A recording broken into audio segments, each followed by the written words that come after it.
Money used to be about you and me. Throughout human history, money in one form or another has helped societies to evolve through trade and innovation. In the last few hundred years, though, money has gone from being a tool to being the centre, the very purpose of our collective life. And this has happened as we adopted capitalism as the global economic model. The number one rule of capitalism is this: make more capital. The logic behind this rule is that capital makes all other things possible. With capital, which is just money and property in various forms, you can get food, housing, healthcare, a college education. Sounds good, right? The problem is, the way we make a lot of our capital is to extract value from the natural world and each other. We call this extraction value creation, and it works like this. You cut down a tree, make a chair, sell a chair in the market and collect value in the form of money. So you get the money and your customer gets a chair, but what does nature get? Now multiply that tree to a lost wood, a lost rainforest and an oil field many times over, and it explains in part why we have climate change. We are turning so many natural resources into money. Our methods treat the people doing the hardest, most dangerous work as disposable units of production. In the interest of making ever-increasing amounts of money, we are undermining the foundations of life. Most of the money made is going to a tiny number of people. 8 men now control as much wealth as the poorer half of the world's population combined. In other words, the majority of us are expected to spend our lives working to create money we will never see. We now live in a financialized world in which the power to create money is held by privately owned multinational banks, in which the needs of the earth that sustains us are treated as barriers to the infinite growth of our stocks of capital, in which the economic rules push more and more money upwards away from the majority. So money is no longer about you and me. If you think we should treat money as a tool, not a god, if you believe that the logic of the future should instead be about you and me and everybody, if you believe the most sacred value should be afforded not to money, but to life, then the chances are you don't agree with capitalism. And my friend, you are not alone. Evidence from around the world suggests that there are now millions, if not billions of us feeling the same way. We can build new systems to replace this dying one. We can reclaim the future. We can change the rules. Assalamualaikum warahmatullahi wabarakatuh. Alhamdulillah, kita baru saja menyaksikan sebuah narasi yang menggambarkan betapa hebatnya sebuah sistem ekonomi, sampai kita baru merasa kalau ternyata dunia ini hanya dikuasai oleh 8 orang kapitalis. Sekaligus narasi ini juga menunjukkan betapa sistem ekonomi ini dampak buruk yang diakibatkannya. Tetapi ada satu kata yang menarik dari narasi, bahwa semua sistem itu bisa berubah. Oleh karena itu, kita akan membahas tema terkait dengan ilmu ekonomi Islam dan sistem ekonomi Islam dalam perspektif ontologi, epistemologi, dan aksiologi. Yang pertama yang akan kita bahas adalah terkait dengan ontologis ekonomi Islam. Secara ontologis, sebagaimana yang saya sebutkan tadi, bahwa ontologis itu dimulai dengan kalimat tanya, what, apa. Nah, apa yang dibahas dalam ilmu ekonomi Islam? Ada 2 disiplin ilmu yang secara bersamaan dibahas, yaitu ilmu ekonomi murni dan ilmu fikih muamalat. Nah, kemudian persoalannya secara ontologis yang bisa kita diskusikan adalah bagaimana memadukan antara pemikiran sekuler ilmu ekonomi dengan fikih muamalat. Nah, yang kedua, kita akan membahas tentang epistemologi ekonomi Islam. Epistemologi kan kita bertanya tentang bagaimana dia diperoleh. Ilmu ekonomi itu diperoleh melalui pengamatan, yang dalam bahasa akademik kita sebut sebagai empirisme. Sementara fikih muamalat diperoleh melalui penelusuran langsung terhadap Al-Quran dan hadis oleh para fuqaha, para ahli fikih. Kemudian selanjutnya bicara tentang aksiologis ekonomi Islam. Aksiologis itu sesungguhnya sebagaimana yang kita juga sebutkan tadi bahwa dimulai dengan kalimat tanya, why, mengapa. Maka jawaban kita adalah aksiologis diperlukan untuk melihat fungsi dan kegunaan ilmu ekonomi Islam itu. Mengapa ekonomi Islam dilahirkan? Ekonomi Islam dilahirkan untuk kira-kira itu, bla bla bla. Untuk apa? Walaupun kita juga mengakui bahwa pembahasan kedua ilmu ekonomi tersebut cenderung memiliki fungsi yang sama. Apa itu?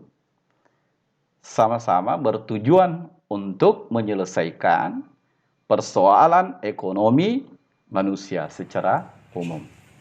Jadi kalau kita mau simpulkan, antara ontologis, epistemologis, dan aksiologis, sesungguhnya ontologis itu adalah mengkaji tentang apa yang dibahas. Makanya pertanyaannya adalah what? Apa? Apa yang dibahas dalam ilmu ekonomi? Apa yang dibahas dalam fikih muamalah? Makanya kuliah S1 itu adalah kuliah ontologi. Semua mata kuliah itu dipenuhi dengan pertanyaan, definisi, apa yang dimaksud, what is the meaning, semuanya begini. Karena dia adalah ontologis. Sementara kalau epistemologi, pertanyaan kita sudah berubah dari what menjadi how, dari apa ke bagaimana. Jadi apa yang akan kita bahas dalam epistemologi, ilmu ekonomi, kita akan membahas tentang bagaimana ilmu ekonomi itu lahir, bagaimana fikih muamalah bekerja, bagaimana ilmu ekonomi disusun. Inilah yang disebut dengan epistemologi. Makanya kita mau mencari dalam bentuk penelitian, dalam bentuk pencarian kebenaran terkait dengan ilmu ekonomi dan pendekatannya dengan Islam. Yang ketiga, kalau kita bicara tentang aksiologi, pertanyaan kita berubah lagi dari how menuju kepada why, mengapa. Mengapa ilmu ekonomi ini lahir?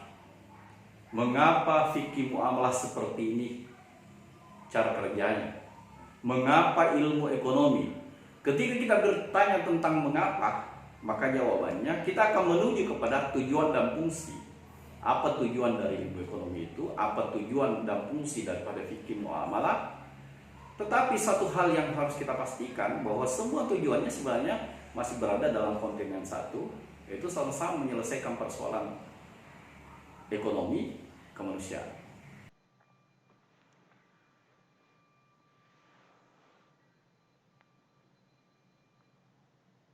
Selanjutnya, kalau kita sudah tahu tentang ilmu ekonomi dalam perspektif ontologis, epistemologis, dan aksiologis, sekarang kita mau pertanyakan, sebenarnya ilmu ekonomi itu lahir dari rahim apa? Kenapa? Karena kalau ada rahim, kalau ada kata lahir, kita biasanya identik ada kata rahim. Kalau ada kata rahim, berarti kan ada induknya.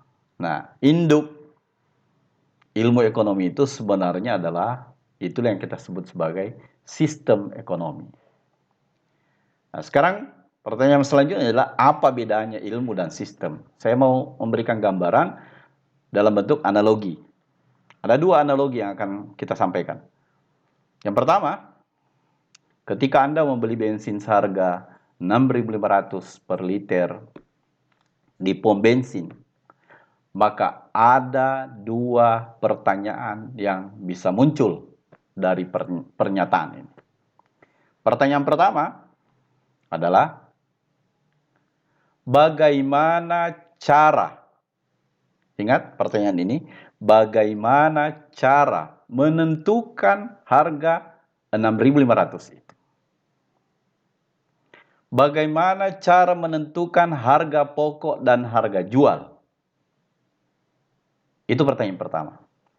Pertanyaan kedua adalah, kita akan bertanya, siapa yang boleh memiliki faktor-faktor produksi?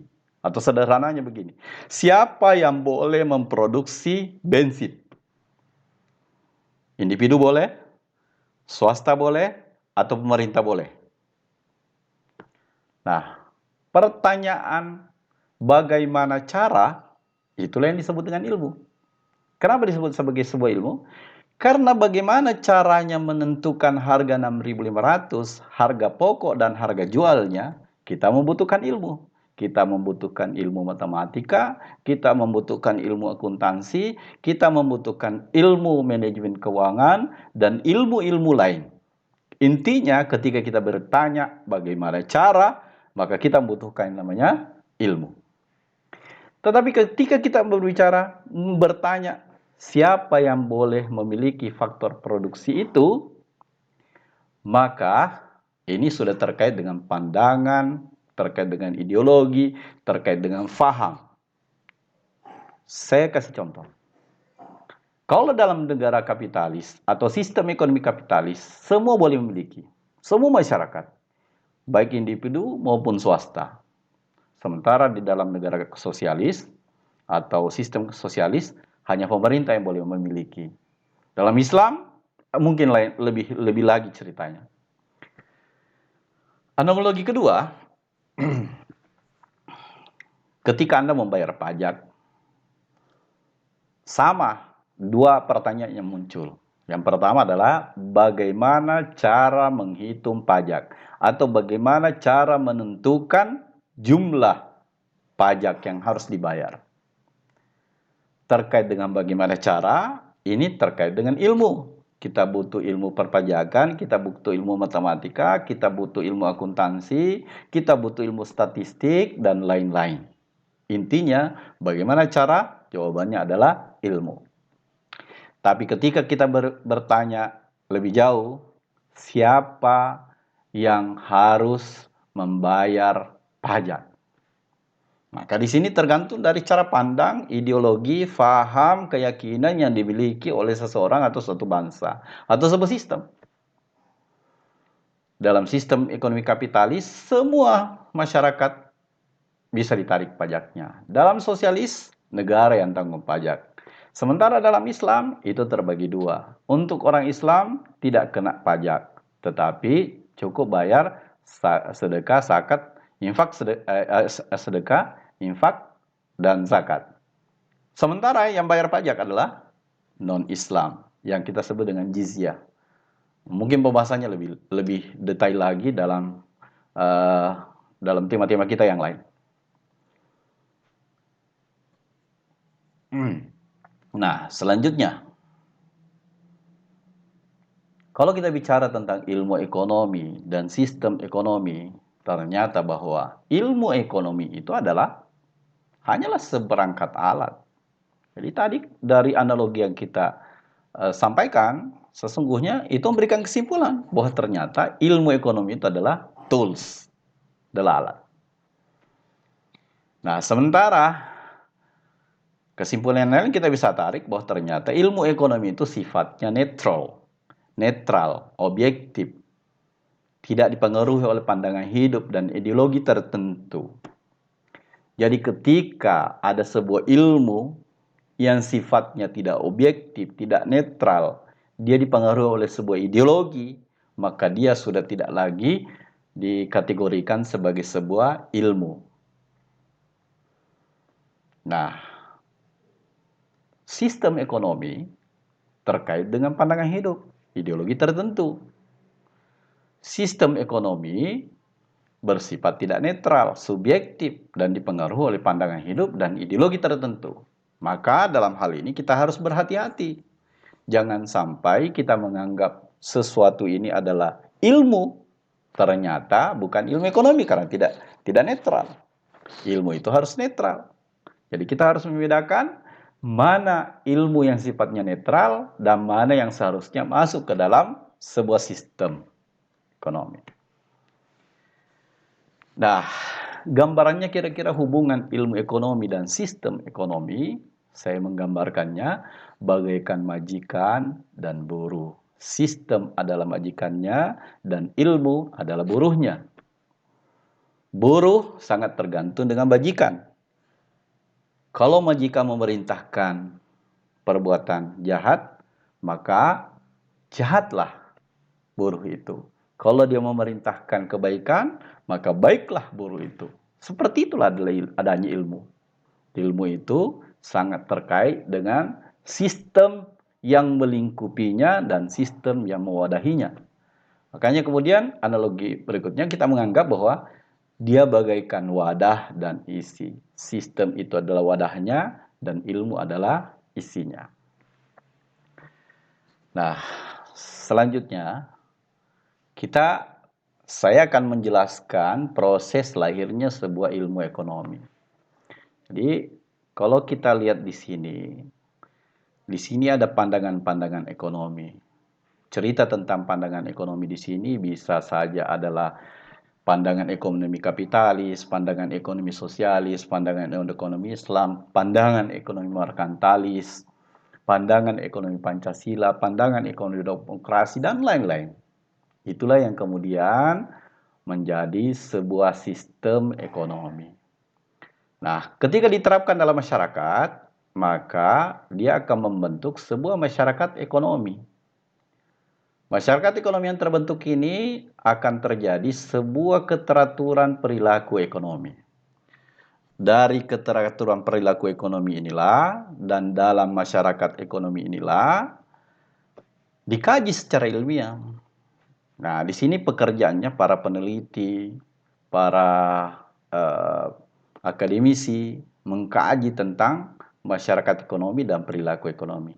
Hasil kajiannya ini dengan didukung oleh ilmu matematika dan statistik, itulah yang kemudian melahirkan teori-teori ekonomi. Tapi teori ekonomi belum bisa disebut sebagai sebuah ilmu ekonomi. Dia harus disusun secara sistematis. Apa yang maksud dengan disusun secara sistematis? Dibuatkan definisinya, dibuatkan langkah-langkahnya, dibuatkan ciri-cirinya, diuji sehingga berulang-ulang tetap berada pada kondisi stigma kebenaran.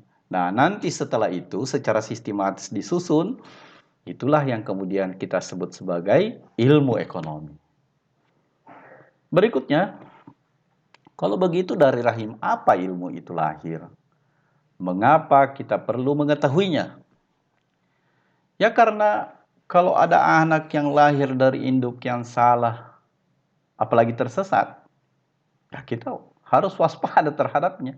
Jangan sampai itu bisa menjerumuskan. Kita anggap baik, ternyata tidak baik. Nah, rahim ilmu ekonomi itu yang kita sebut sebagai sebuah sistem ekonomi, kapitalisme, sosialisme, Islam, campuran, demokrasi, merkantilisme, dan lain-lain.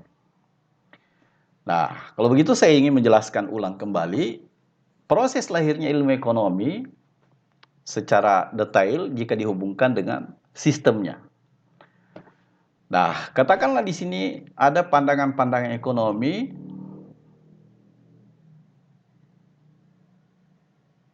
dikaji secara ilmiah, disusun secara sistematis. Ini tadi saya jelaskan sebelumnya. Nah, sekarang kita lihat bagaimana kalau kita memasukkan kalimat kapitalisme dalam pandangan ini. Ketika kita memasukkan kapitalisme dalam pandangan-pandangan ekonomi, maka berikutnya sistem ekonomi yang akan lahir adalah sistem ekonomi kapitalisme. Masyarakat ekonomi yang akan lahir adalah masyarakat ekonomi kapitalisme. Perilaku ekonomi yang muncul adalah perilaku ekonomi kapitalisme. Sehingga apa yang dilahirkan? Yang dilahirkan adalah teori-teori ekonomi kapitalisme. Nah, ilmu yang lahir itu pun ilmu ekonomi kapitalisme. Clear kan? Nah, kalau kita mau ganti nanti di sini pandangan-pandangan ekonomi sosialis, akhirnya lahirlah ilmu ekonomi sosialis. Kalau pandangan ekonominya Islam, maka lahirlah ilmu ekonomi Islam.